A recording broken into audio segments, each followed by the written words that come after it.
Hello friends, मेरा नाम है कुलदीप सोनी और आप देख रहे हैं साइंटिफिक बाई कुलदीप सोनी। तो फ्रेंड्स, आज मैं अपने इस वीडियो लेक्चर के थ्रू स्टार्ट करूंगा जेनेटिक्स का सेकंड पोर्शन। तो इससे पहले हम लोगों ने देखा था पेडिग्री एनालिसिस और उसके प्रीवियस ईयर के क्वेश्चंस को अच्छे से डिस्कस कर लिया था।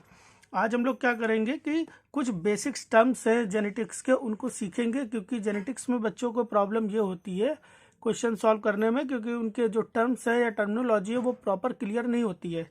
तो पहले टर्म्स को सीखेंगे, फिर धीरे धीरे हम लोग मेंडेलियन जेनेटिक्स पे बढ़ेंगे, फिर जीन इंटरेक्शन की तरफ बढ़ेंगे और फिर और हायर कॉन्सेप्ट्स को देखते चले जाएंगे। तो ये जेनेटिक्स की सीरीज चल रही है, धीरे धीरे करके जेनेटिक्स के सारे पोर्शन, या बोल सकते हैं जितने ज़्यादा से ज़्यादा पोर्शन होंगे वो कवर किए जाएंगे। ठीक है, तो चलिए बगैर देर करे वीडियो को हम लोग स्टार्ट करते हैं। तो सबसे पहले हम लोग को पता होना चाहिए कि क्या है gene, what is the mean of gene. Gene क्या होता है? जीन बोला जा रहा है कोई भी न्यूक्लियोटाइडल सीक्वेंस डीएनए का, किसी भी डीएनए का वो सीक्वेंस जो किसी प्रोटीन या आरएनए को कोड कर दे, उसको बोलते हैं हम लोग क्या, जीन। मतलब न्यूक्लियोटाइडल सीक्वेंस जो है, जो भी न्यूक्लियोटाइडल सीक्वेंस है,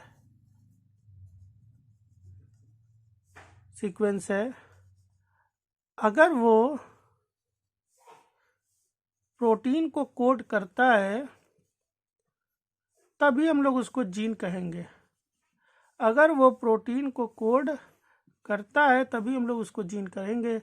और अगर प्रोटीन कोड नहीं कर रहा है या आरएनए का फार्मूलेशन नहीं कर रहा है, सेंट्रल डोग्मा पता होगा आपको ना, कि न्यूक्लियोटाइडल सीक्वेंस मतलब डीएनए से आरएनए और आरएनए से प्रोटीन, तो प्रोटीन को कोड नहीं कर रहा है तो वो क्या करेगा, उसको हम लोग वहाँ पे जीन नहीं कहेंगे। वो बल्कि क्या कहा जा सकता है, वो कोई एक तरह का जंक डीएनए हो सकता है जिसका एक अपना अलग रोल है, वो आगे हम लोग सीखेंगे।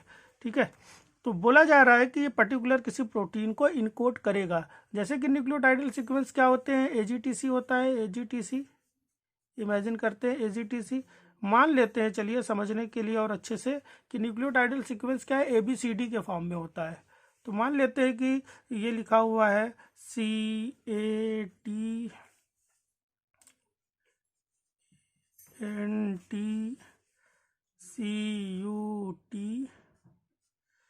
COWCWI।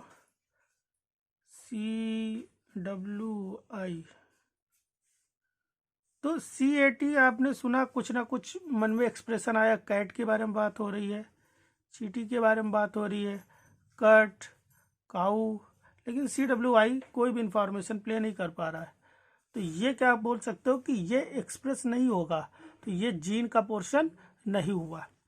अब जितने तरह की इंफॉर्मेशन मिली, कैट की इंफॉर्मेशन मिली, ठीक है, एंट की इंफॉर्मेशन मिली, कट की इंफॉर्मेशन मिली और काउ की इंफॉर्मेशन मिली, जितने तरह की इंफॉर्मेशन मिली, इन सारी इंफॉर्मेशन के समअप को हम लोग बोलते हैं क्या, जीनोम। ठीक है, और क्या होता है कि जीन क्या होता है कि फंडामेंटल यूनिट है इनहेरिटेंस की। इनहेरिटेंस का मतलब क्या होता है, एक ऐसी प्रोसेस जिसमें कोई करेक्टर एक जनरेशन से दूसरे जनरेशन में, पेरेंट से उसके प्रोजनी में शिफ्ट होता है या ट्रांसफर होता है, उसको इनहेरिटेंस कहते हैं। तो ये ट्रांसफर करने के लिए जो भी बायोलॉजिकल डिवाइस है वो जीन है।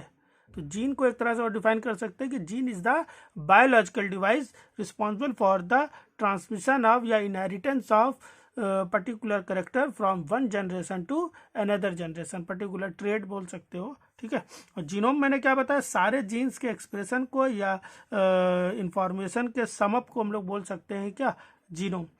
फिर आता है एलील। अब एलील्स क्या होते हैं, तो एलील्स को देख लेते हैं। एलील्स की अगर हम लोग यहाँ पर बात करने जाएं तो कोई भी जीन का अल्टरनेट फॉर्म क्या हो सकता है, जैसे कोई भी एक ट्रेट का अल्टरनेट फॉर्म, जैसे कि कोई भी जीन का अल्टरनेट फॉर्म क्या हो सकता है, उसको हम लोग क्या बोलते हैं, अल्टरनेट वर्जन ऑफ जीन। ठीक है, जैसे कि मान लेते हैं height. Height is a type of character. अब ये हाइट दो तरह की हो सकती है, या तो टॉल हो सकती है या तो डॉर्फ हो सकती है, या तो टॉल हो सकती है या तो डॉर्फ हो सकती है।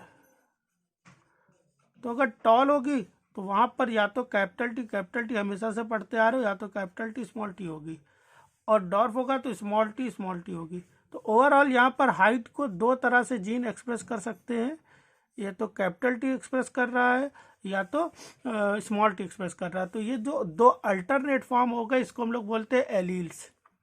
अगर ये एलील्स, अब यहाँ पे दो टर्म और आ रहे हैं, होमोजाइगस और हेट्रोजाइगस क्या होता है, ठीक है। तो अगर एलील सेम है तो उसको हम लोग बोलते हैं होमोजाइगस कंडीशन।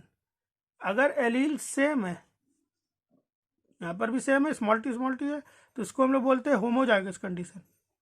लेकिन अगर एलील डिफरेंट है तो उस कंडीशन को हम लोग बोलते हैं क्या, हेट्रोजाइगस कंडीशन।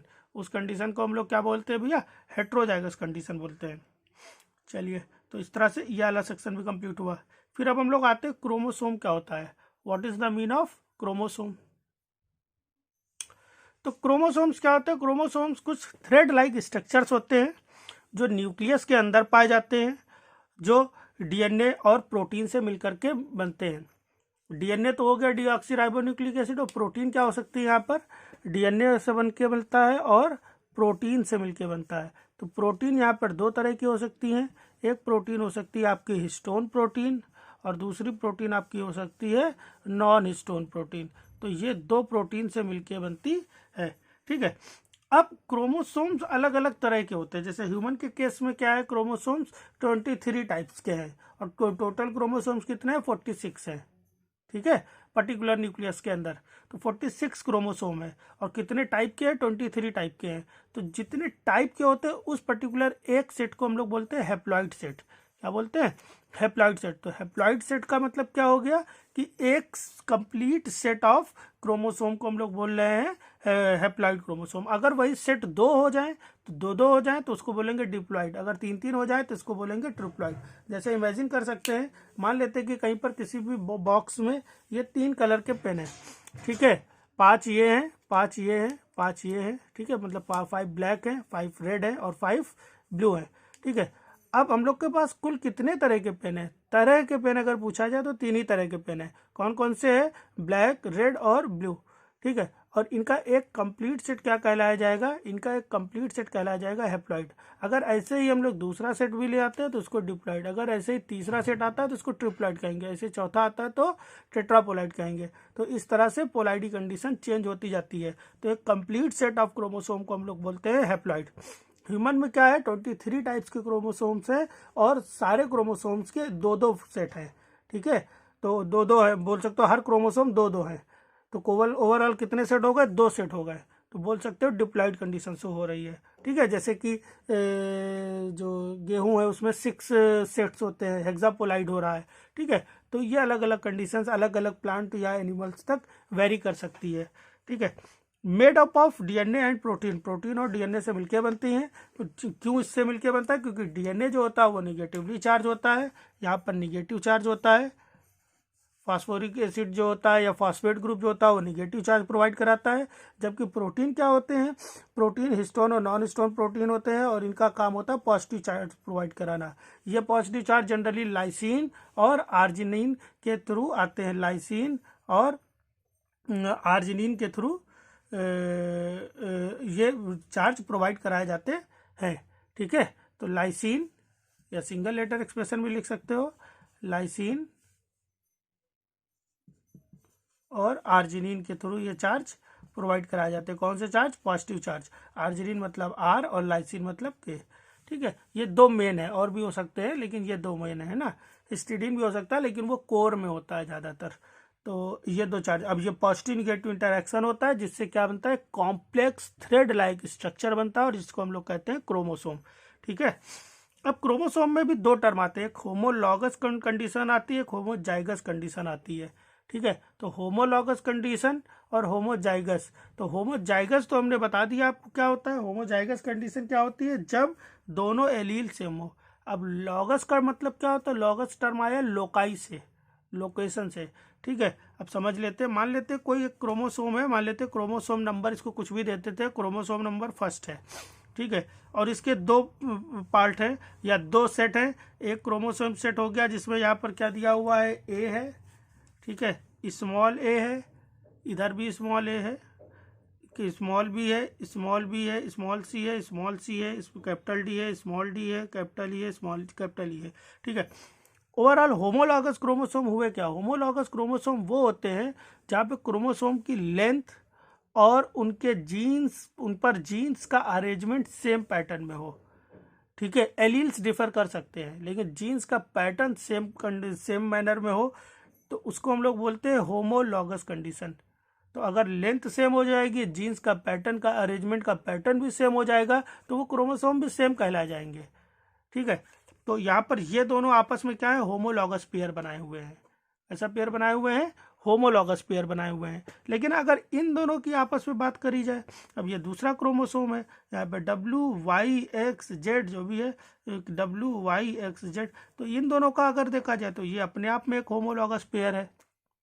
ठीक है, हाइट थोड़ा कम लग रही है, मान लेते हैं, इमेजिन कर लेते हैं, बराबर है। ठीक है, तो ये दोनों क्या हो गए, आपस में होमोलॉगस पेयर एक बना रहे। लेकिन अगर एक ये क्रोमोसोम और एक ये क्रोमोसोम आपस में पेयर बना ले, तब क्या होगा, तब बनने वाला पेयर क्या कहलाया जाएगा, नॉन होमोलॉगस पेयरिंग।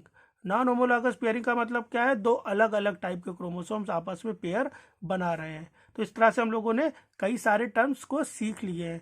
ठीक है, यहाँ पर एक चीज़ और हम लोग देख सकते हैं कि कैपिटल डी और स्मॉल डी, यहाँ पे डी वाला जीन जो है वो कैसा कंडीशन शो कर रहा है, हेट्रोजाइगस कंडीशन शो कर रहा है। जबकि कैपिटल ई और स्मॉल ई दोनों तरफ सेम है, तो ई वाला कैरेक्टर कैसा हो रहा है, यहाँ पर होमोजाइगस कैरेक्टर हो रहा है। तो होमोजाइगस टर्म भी क्लियर हो गया, और क्या हो गया, हेट्रोजाइगस टर्म भी क्लियर हो गया, और होमोलॉगस टर्म भी क्लियर हो गया। तो कई सारे टर्म्स क्लियर हो गए हैं। नेक्स्ट वीडियो में इसके बाद तुरंत अपलोड करूंगा, जिसमें हम लोग सीखेंगे क्या, जीन इंटरैक्शन के बारे में, और अलग अलग तरह के जीन्स कैसे इंटरैक्ट होते हैं, उनमें रेशियो याद करने की एक बहुत ही ईजी सी ट्रिक को भी सीखेंगे। तब तक के लिए bye bye, thank you. Video को लाइक कर दीजिए, चैनल को सब्सक्राइब कर लीजिए, और इस तरह से मैं जेनेटिक्स को धीरे धीरे करके ही पूरी तरह से फिनिश करूँगा। ठीक है, बाय बाय, थैंक यू।